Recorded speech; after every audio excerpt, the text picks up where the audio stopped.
پاکستان سمیت دنیا بھر میں خفیہ ادارے حکومتوں کو بنانے، گرانے اور ریاستی مفادات میں اہم کردار ادا کرتے ہیں۔ 11 ستمبر 2001 کے بعد انٹیلیجنس اداروں نے امریکہ اور پاکستان سمیت دنیا بھر میں غیر معمولی اہمیت حاصل کی۔ اس تناظر میں نئے حالات کو تشکیل دینے کے لیے امریکی CIA نے بڑا اہم کردار ادا کیا۔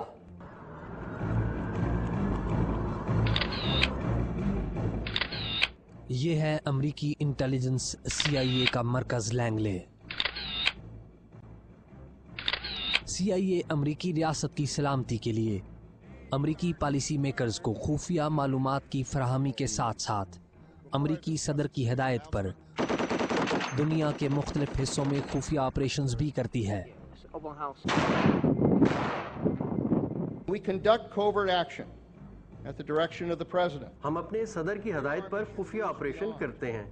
یہ وہ عمل ہے جس سے ہمارا کام معلومات کے حصول سے نکل کر ایکشن لینے تک چلا جاتا ہے۔ اس طرح کے خفیہ آپریشنز کا اختیار ہیری ٹرومین سے آج تک کے تمام امریکی صدور نے استعمال کیا ہے۔ CIA دوسری جنگ عظیم کے بعد امریکی آفس آف اسٹریٹجک سروسز کی جگہ وجود میں آئی، جس کے سربراہ وائلڈ بل ڈینون ہی اس کے بانی ہیں۔ 1947 میں نیشنل سیکیورٹی ایکٹ کے تحت وجود میں آنے والے اس ادارہ کے دائرہ کار میں دوسرے ممالک، اداروں اور افراد کے بارے میں معلومات اکٹھی کرنے کے ساتھ ساتھ پیراملٹری آپریشن کرنا بھی شامل ہے، اور اپنے ذیلی ادارہ اسپیشل ایکٹیویٹیز ڈویژن کے ذریعے دوسرے ممالک میں سیاسی اثر و رسوخ استعمال کرنا بھی اسی کے دائرہ کار میں شامل ہے۔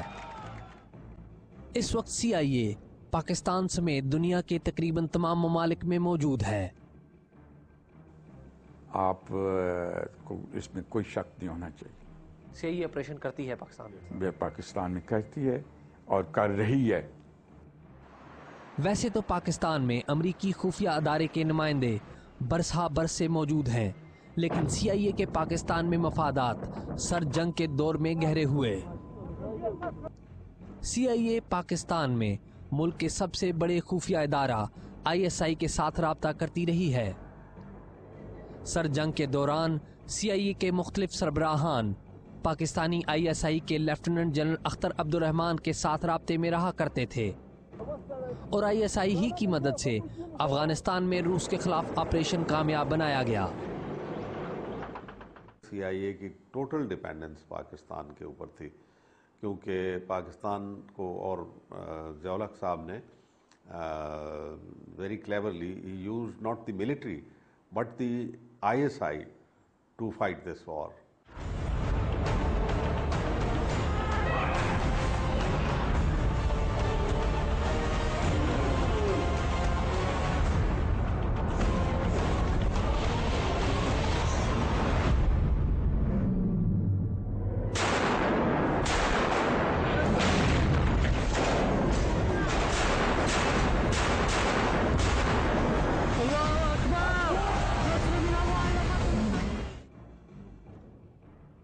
CIA اور ISI کے درمیان بھرپور تعاون ISI کے سابق سربراہ لیفٹیننٹ جنرل ریٹائرڈ حمید گل کے دور تک عروج پر رہا۔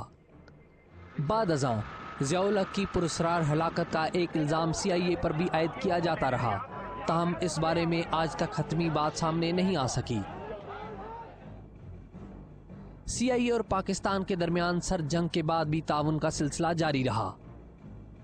اس دور میں CIA اور پاکستان کے درمیان تعاون کی ایک بڑی مثال یہ ہے کہ 1996 تک CIA کا ایک خصوصی طیارہ B-200 سیسنا مستقل طور پر اسلام آباد کے ہوائی اڈے پر موجود تھا۔